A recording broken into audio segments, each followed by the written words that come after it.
a conductive wire, and you were so electric. I had no say when you came so near, and just passed right through me. Hey everyone, welcome to Geekdom is back, as are Jonathan Lowley and Mitchell McDonald. Today we are talking all about the 2014 film What We Do in the Shadows. Jonathan, I know this was one that you definitely wanted me to watch. Mitchell, you too, but why is it you guys were so adamant about me watching this? Jonathan, why don't you go first? I honestly consider it one of maybe my... I'd definitely top 10, maybe even top 5 if I'd have to start and really put a list together, which I have not, of comedies. I think it's one of the funniest movies I've ever seen. And I always, there's a few things that I'm anyone who knows me knows I'm an unabashed fanboy of the things I really like, whether it's a piece of tech, I had this fancy litter robot. I always tell cat owners they need to have the litter robot. Wait, is it that big dome It's thing the dome. that spins around? Yeah, that spins around, looks like a spaceship. Yeah, so yeah. Goofy. It's very expensive, but I always tell people once you get it, it'll change your life if you have cats, especially if you have multiple cats. And I always tell people that are into comedy, I was like, once you see What We Do in the Shadows, you'll be chasing that high.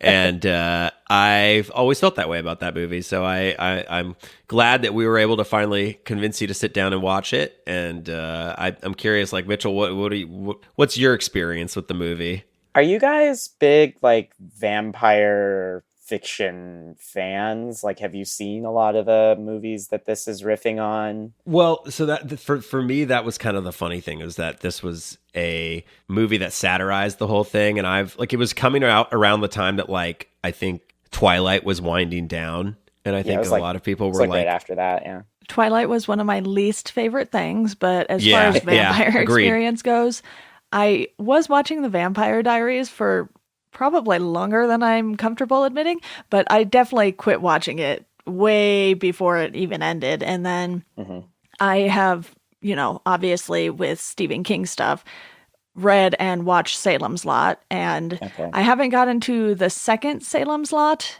remake or, the first remake basically since the 79 one. But I did watch a Return to Salem's Lot as well. And that was way, way worse than Salem's Lot. So that's about the extent of my experience with vampires. I did see one of the Twilight movies in theaters, but I don't remember which one, and I remember just really not liking it. Yeah, I mean, that was more young adult, and I never watched True Blood. I think my experience with vampires has always been Interview with the Vampire, cool. What was the other one? I love From Dusk Till Dawn. I think From Dusk Till Dawn is holds a special place in my heart. It's just so ridiculous. And I like Blade, but that's the very short list of vampire stuff. And then I felt Twilight just kind of made it all young adult, and that was not where my head was at that time. So it was not something I wanted to be a part of. And I just remember by the time this movie rolled into my life, my friend told me about it, and he's telling me, oh, we should watch this. It's really good. It's, it's about vampires. And I was like, stop. I don't know if I'm into it. And he's like, no. He's like, it's a mockumentary. You and I all watched The Office together. You're gonna love this. And sure enough, he was right. And so yeah, like I said, I've been chasing that high ever since. I feel Taika Waititi, that was before Thor came out, and that was my introduction to Taika Waititi's work. And as many people listening, I'm sure have seen at least one or two films of his at this point. He's that big. I feel I don't think I've actually really seen any vampire stuff. I missed all the Twilight movies. I never watched Buffy. I haven't seen Interview with the Vampire. Haven't seen Lost Boys. Haven't really. Oh, Lost Boys. Which is so funny that I love this movie so much, because a lot of the stuff it's riffing on is tropes from those movies, but also, vampire lore, which is something I'm not really familiar with. But I think that is really what makes it so good, is that it takes all of these ancient ideas and makes them, they're so easy to riff on and so easy to do jokes on. And it's how they need virgins to eat, and how they can't go into places unless they're invited, or how you can't see them in the mirrors, or just, I think all those things are just so... Them becoming bats and fighting as bats. Just, there's so much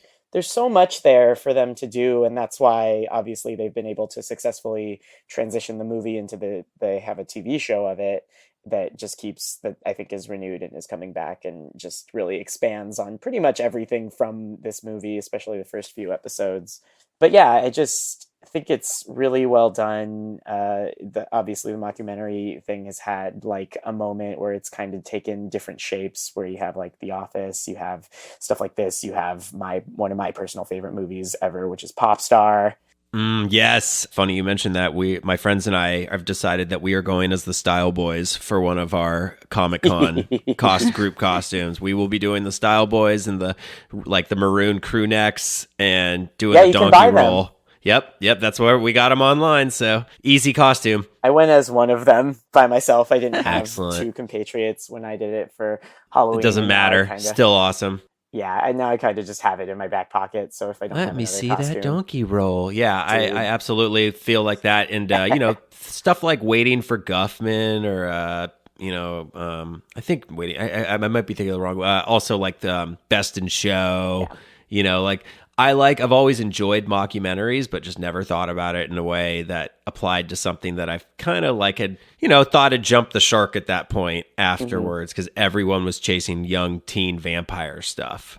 I haven't watched too many mockumentaries, I don't think. Mitchell, you did convince me to watch Popstar, and I did do that a while ago. So good. Don't ask me how much I remember of it, though, because I have watched so many things since then, but it's just not a format that I normally think about, spending time on.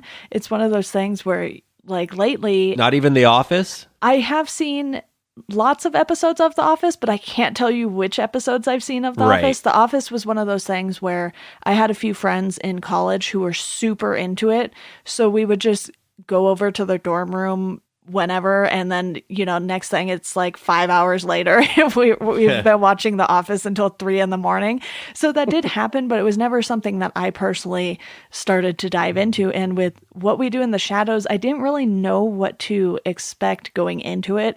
I did know about the whole vampire aspect of it, and I was like, okay, at this point I have seen a couple things by Taika now. So I was like, all right, after Thor Ragnarok and the entertainment value I got from that, I'm going to give this a shot. And, I've also seen Jojo Rabbit now. So I know that he makes stuff that I'm going to be entertained by. And that's kind of how I looked at it going into this, because cast-wise, I didn't really know who anyone was except for him and Jermaine Clement, because Jermaine had been in Legion, and that's what I had known it from. And I was like, these two guys are super weird together, and I kind of love it. So did either of you really know anything about any of the other cast members? I think for the most part, they were only Jermaine Clement. Yeah. And obviously the guy who plays the lead werewolf, because he was the manager in Flight of the Conchords, which I knew that was my introduction. And I think many people's introduction to Jermaine Clement and the genius of Jermaine Clement was through that show. And so those were the only... I didn't know who Taika Waititi was. This was the first time I'd ever heard his name or seen him in anything. And to learn that he was actually one of the vampires as well as one of the directors was just... It was so lovely, and he really does have a style. And that was the only movie I'd ever seen from him. I'd not gone back and, I think Hunt for the Wilder People actually came out after this one did. And then he did Thor Ragnarok. And I just remember hearing that he was doing Thor Ragnarok, and I was such a big fan of What We Do in the Shadows that I was like, okay, well, this is definitely going to be different. This is going to be different, and it's going to go one of two ways, and it went the best of ways. And, now he has made arguably like one of the characters that I think had just had kind of very weak solo films and, was entertaining when paired with the Avengers. He made Thor this amazing character. Yeah. So yeah, I am a huge fan of his, and I do think, but besides that, it was really just Jermaine Clement and the other guy that I recognized. I didn't know anyone else. And now I've seen all of these other people pop up in other things only because I've watched What We Do in the Shadows so many times. I recognize them. Yeah, I knew him from... He wrote and directed on Flight of the Conchords because he's always been kind of part of their... He's always been like part of their team of Brett, Jermaine, Rhys Darby, him, various other people. But Yeah, I think this actually was the first film of his that I saw, because his two before were Eagle versus Shark, which I was aware of, and Boy, which I was not aware of. I don't know if you guys have watched those. They're both pretty good. I haven't seen, those are the only two I haven't seen at this point. Boy is good. So. Eagle versus Shark is very of its time. It's very like a quirky mid 2000s indie movie in the vein of like a Juno or like a Napoleon Dynamite. It's very has those trappings. Honestly, after watching all of Bong Joon-ho's movies, like I've been going back and watching. I just watched The Host. Oh, I did too. And that shit was wild. But I will do the same for Taika. I will absolutely go and I still feel worth like watching. Definitely.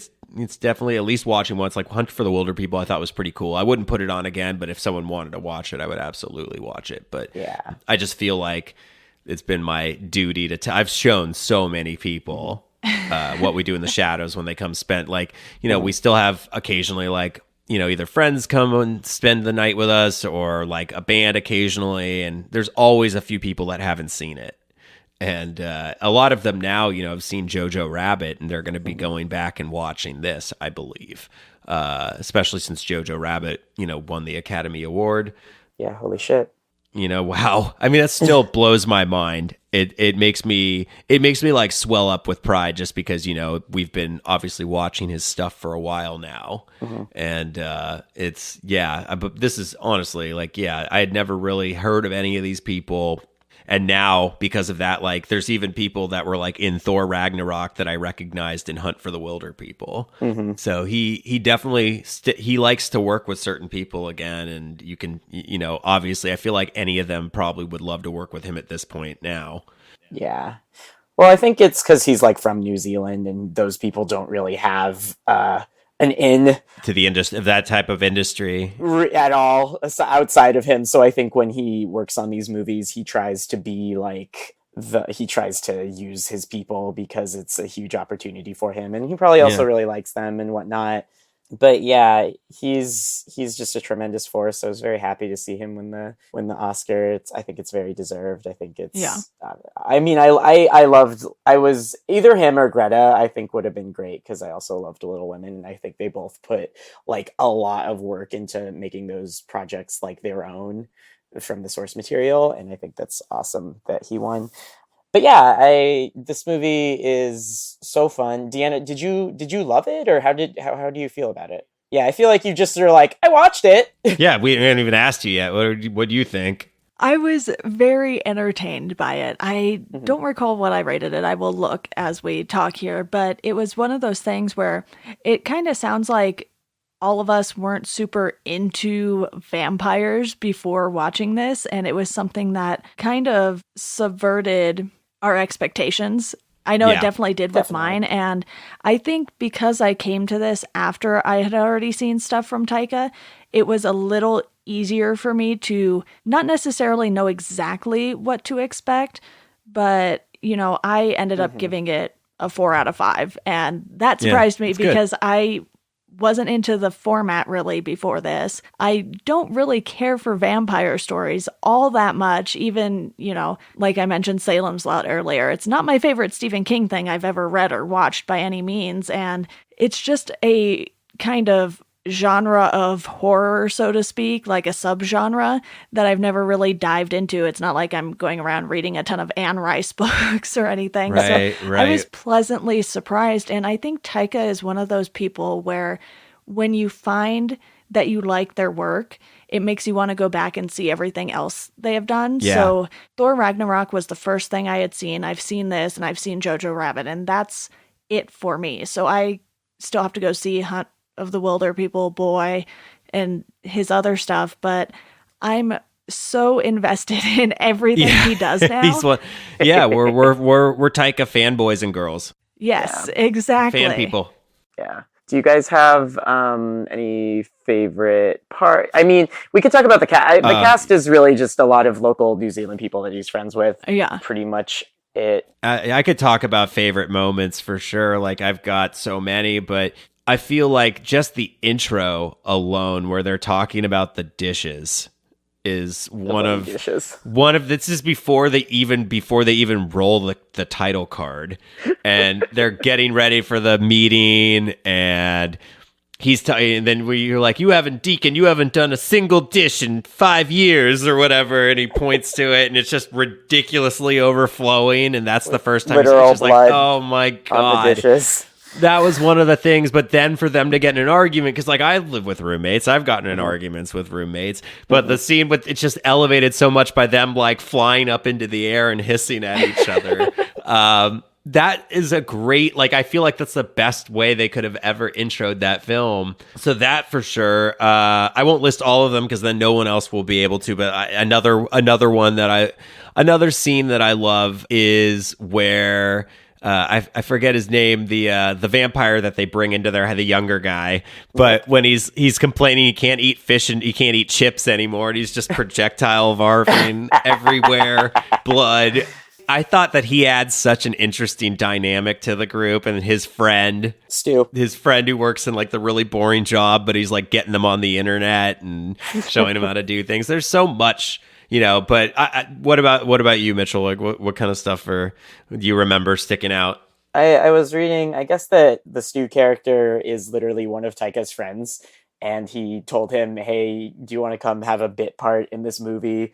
And then he ends up being like one of the main. He ends up being like by the end like everyone's favorite character, and he's just like the most boring, normal, not. Oh, so it's his friend. All. It's his. Yeah. It's his. Yeah, yeah. And he told him like, I forget his name. He told him like, don't act and just be yourself. And I work in data analytics, like sales, blah blah blah. Like, oh my god, yeah, his really character was great.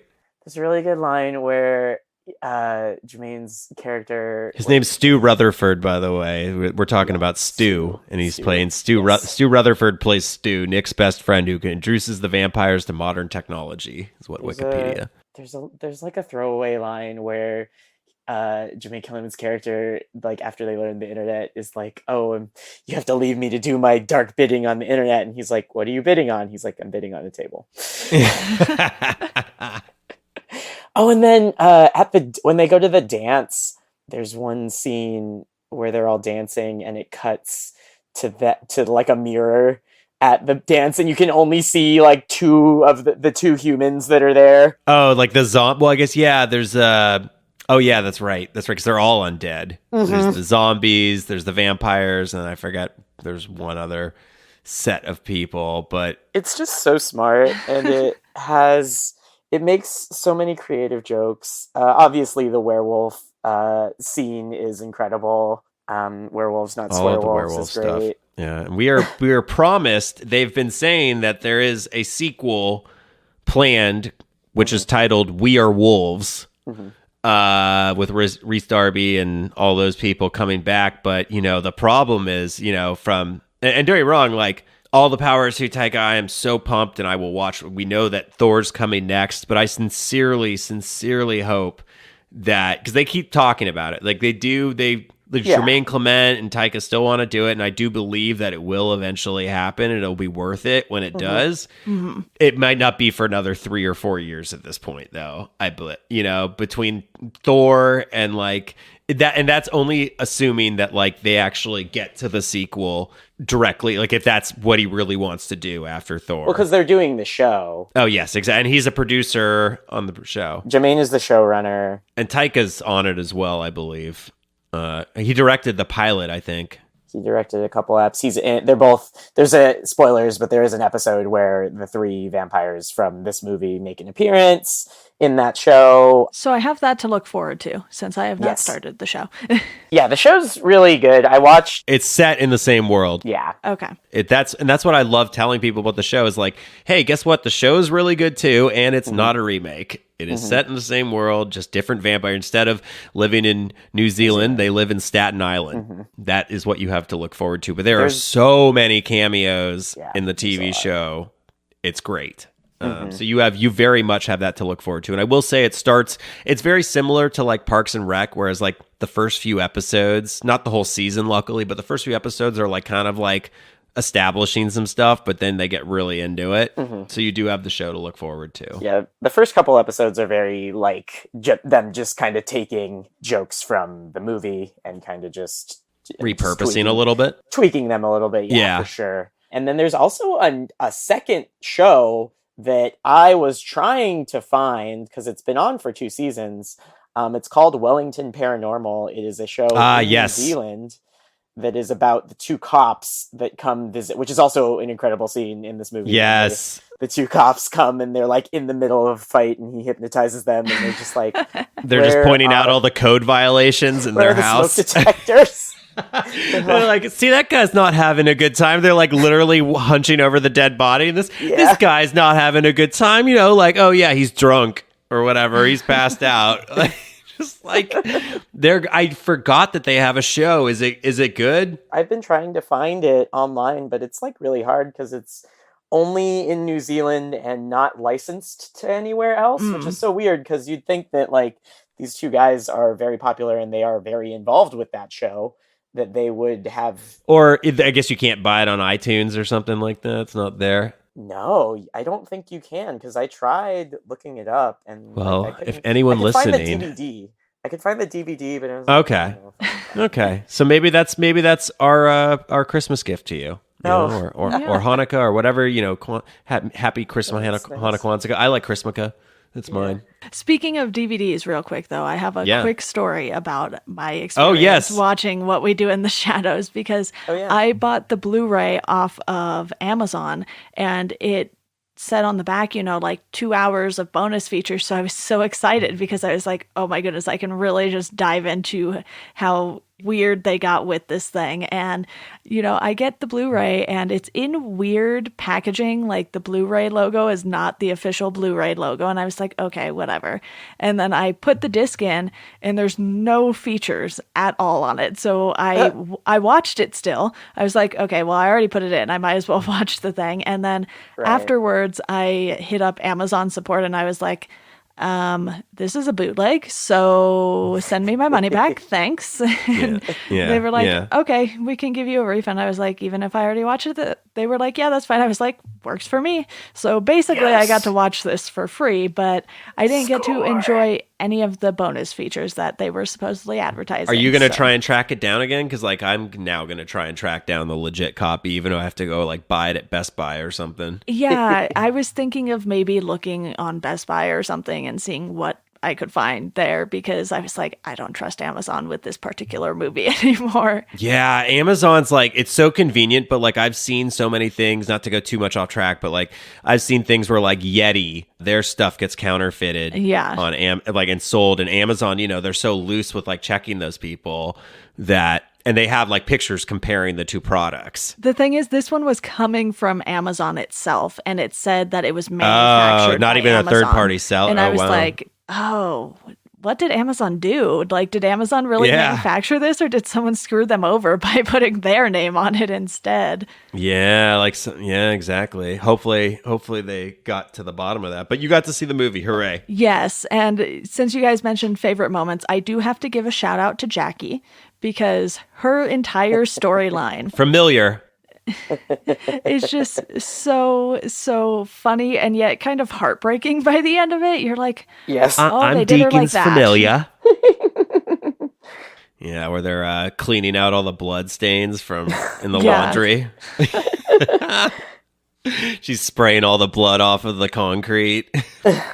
The TV show has a lot of fun with the familiar character. Oh god, there's a nice twist which we won't spoil for you on that one. Yeah, there's a fun twist. I'm really excited for it to come back. I watched a bunch of it yesterday. Yeah, it should be soon. It should be soon. There's only been one season, right? Only one season, but it is renewed for a second season. Second season starts mid-April. All right. I have time to catch up at least. So, you know, I know, Jonathan, I've been telling you how much stuff I have that I've been watching, but I will definitely watch the show, and we will return for another episode for probably the first 2 seasons of that. But is there anything else story-wise that you guys thought really stood out with this? I mean, it's the story elements are more, I feel like, in the service of the jokes. Yeah. Because that's kind of just how these type of movies go, you know, it's normally like, I liked the bit of whatever Taika's character is, Viago? Is his name Viago? Yeah. and Viago. his lost He's very love, pedantic.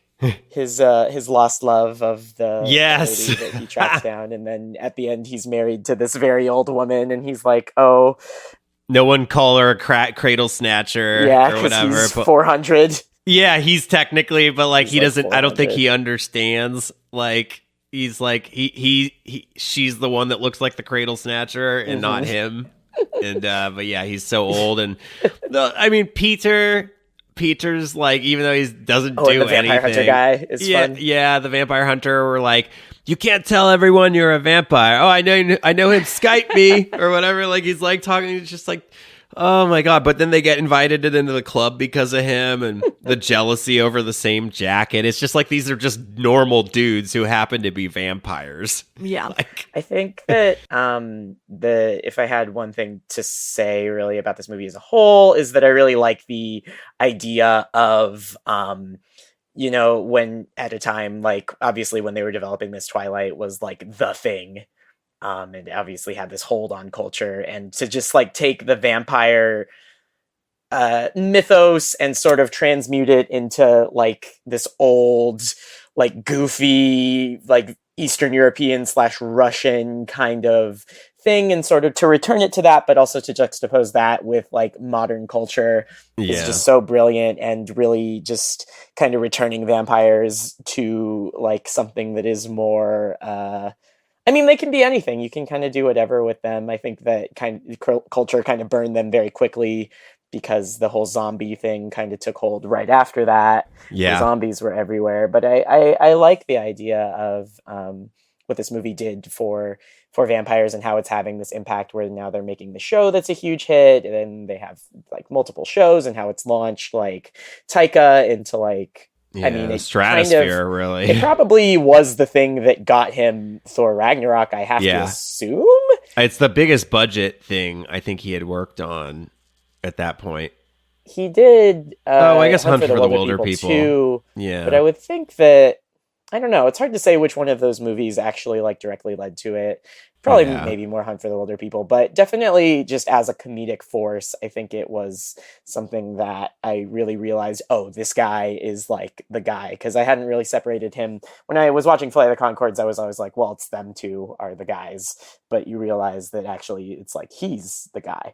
And I think that it's just very fun and an essential watch for, even if you don't really love comedy, if you're more of just like a horror genre fan, I think the way it fuses those is so good. Good point. Yeah, absolutely. It's like you may like the live action Spider-Man movies and not like cartoons, but you should absolutely see Into the Spider-Verse. You know, it's like, that's what always kind of kills me, that like people think everything needs to be serious. Like I think another, and it's not the same by any means, but like another interesting movie, if no one's seen it, shout out, if you've ever heard of 5 Second Films, they're kind of retired now, or semi-retired, but they those are started by two friends of mine, Brian Ferenzi and Dan Hollister, and they have a movie that they kickstarted called Dude Bro Party Massacre 3.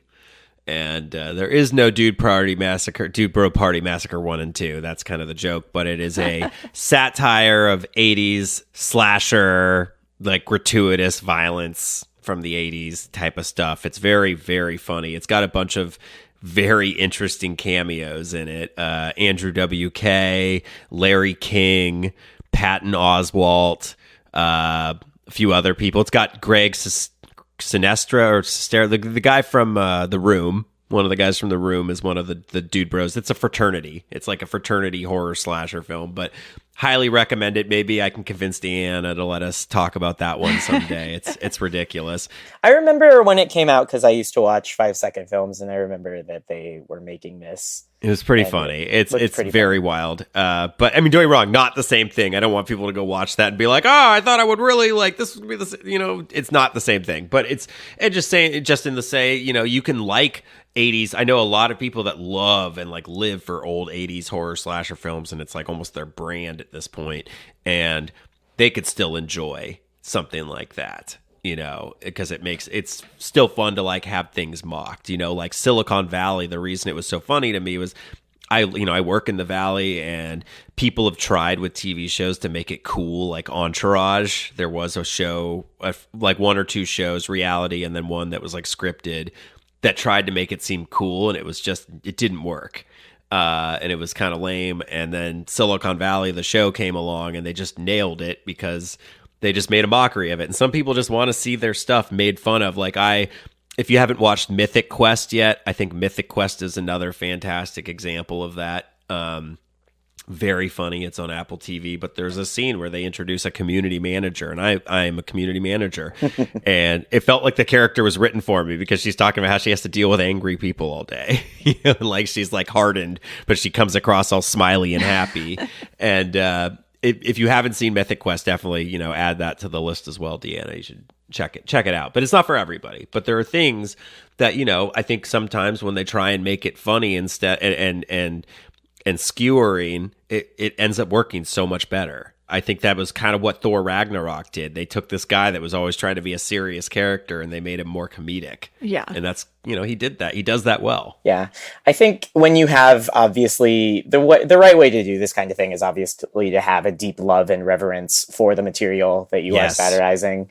Yeah. And when you are very funny and you do love the thing, it usually goes well because you're able to you're not just making fun of something. You're not punching down. Yeah, you're not just making fun of this. You're not just saying how silly this is. You're also like, this is cool, but it's also ridiculous, and it's very like a lot of the jokes and stuff are very like nuanced and obviously come from places of like deep thought and caring. Mm-hmm. So I think that's what makes his brand of humor and this movie and other successful mockumentaries like Popstar good.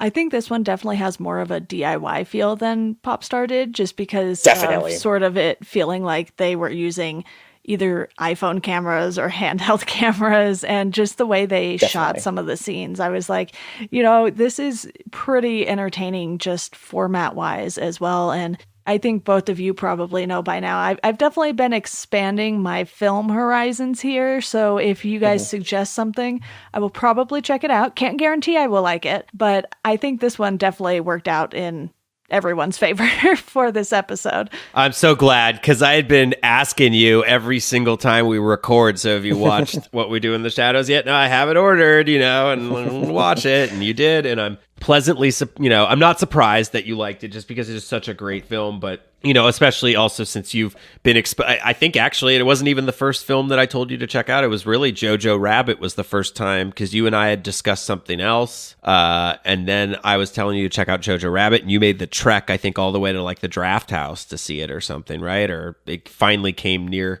where you are, right? I went to Draft House to see El Camino, and that's the only time I have been there. Okay, so you did, Jojo Rabbit finally came to like a theater near you that you were able to go see it. Yeah, I did see that in Colorado Springs. They took a little while longer than some of the other areas like Denver, obviously, but I was very, very glad that I got to watch Jojo Rabbit in theaters because it was just so much fun and so heartbreaking at the same time. And that seems to be a theme with some of Taika's stuff, especially like the Jackie character in this.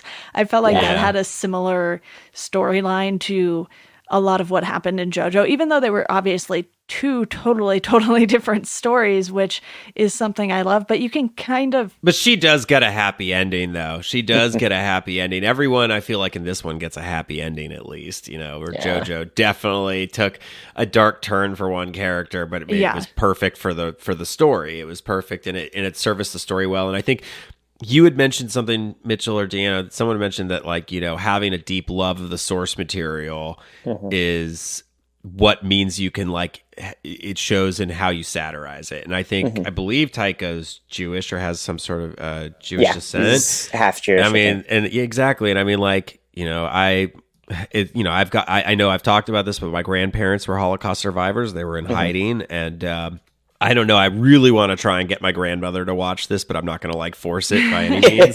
But I think now that it's won an Academy Award, it's like easier to go to her and be like, "Hey, we should watch this." Like, we'll see what she says. But I think he has a deep understanding and appreciation for the culture and what happened, and really took a very sensitive but funny approach to how he handled it. And I also feel like Nazis have become this thing now. It's like Nazi zombies, like what was it?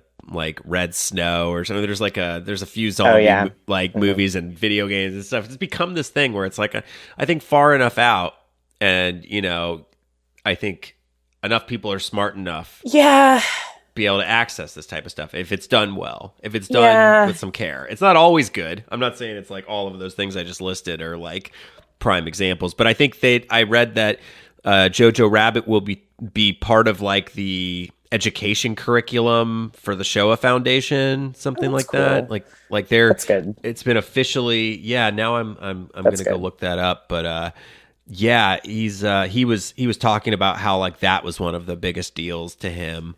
It's awesome. Yeah, it's because it's a movie. We talked about this last time, but it's a movie for it's like showing a child's point of view on war, and I think that it is very good at that because it comes at the issues from kind of a childish perspective, but I think it's important and good and does a good job at that.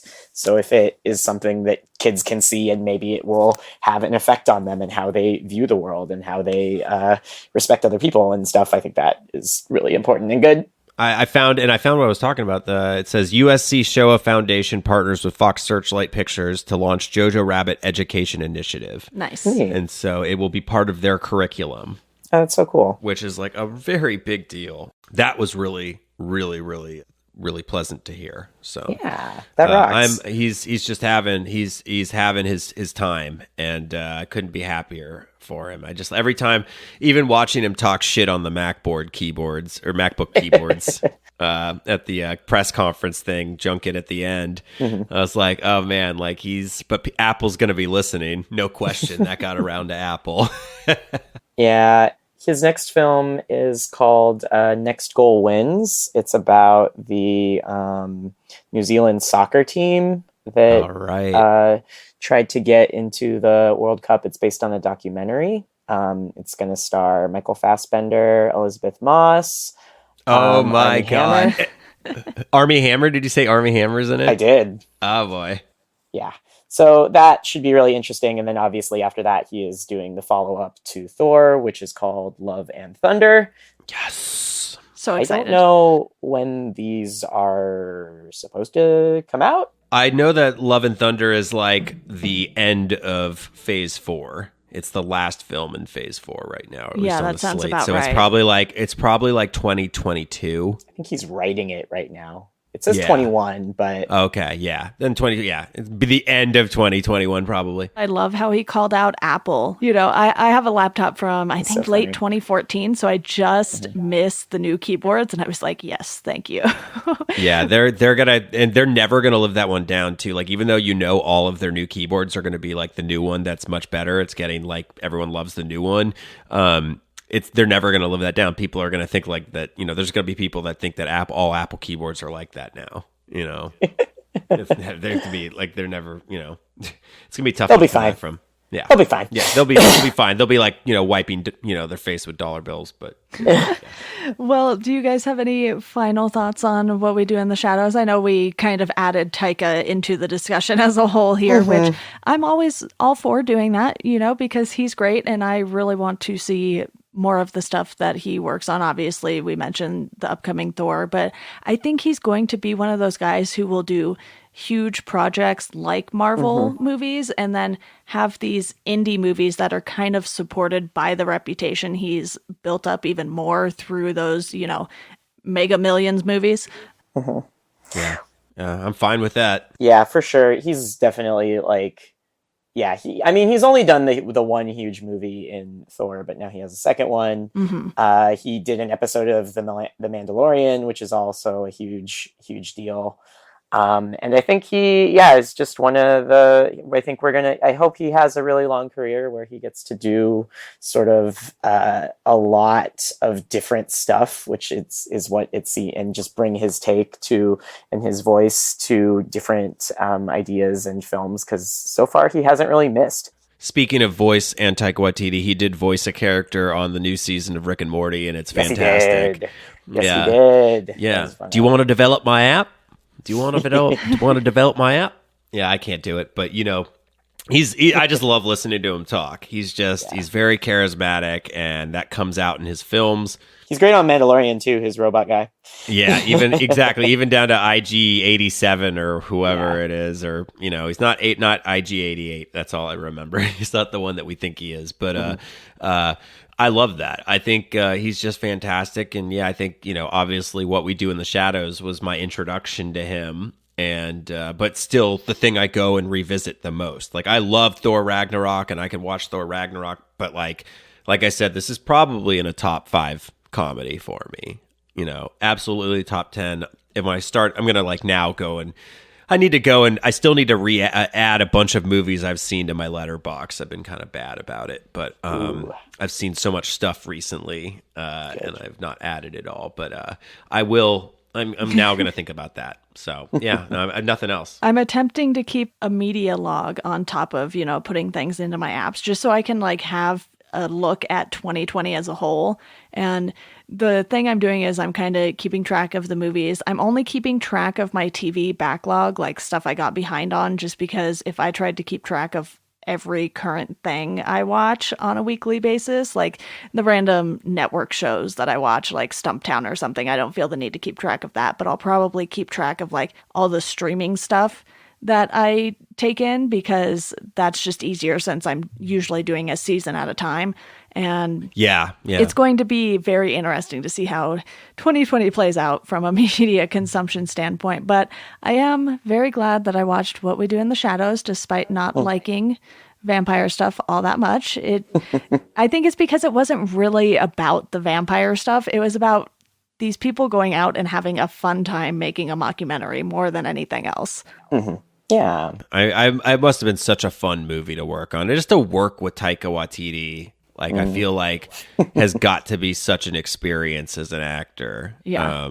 I'm sure just to be a fly on the wall and watch how he directs people would be incredible. We never get to see that type of stuff. But if Taika Waititi ever does a master class, I'll get a master class subscription just to watch that.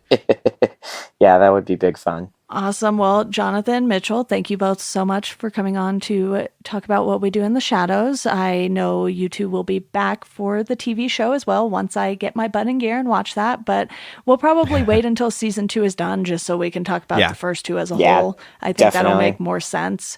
And then if it continues, we can do future episodes as well. Sounds good. Yeah, I'm really hoping second season delivers. I feel pretty confident, especially watching the first season progress the way it did. I think we're going to be. I think you're going to like that as well. It's different, but it's very much. Even though it's not him directing every episode, it's very much done in the. It feels like an extension for sure. So you're going to enjoy it. But thank you for having us as usual. Thank you. Of course, before we go real quick, I want to let you know about our Patreon. I recently revamped it a little bit. For $5 a month, you can join the Welcome to Geekdom Slack, which Jonathan and Mitchell are both in, and you can talk movies, TV shows, video games, comics with us. And for $1 a month, you'll get a thank you on the show, and you can just sort of support both of my podcasts in general that way. You can find us on Twitter at GeekdomPod and Welcome to Geekdom on Instagram and Facebook. As always, thank you for listening, and we hope you enjoy the rest of your day.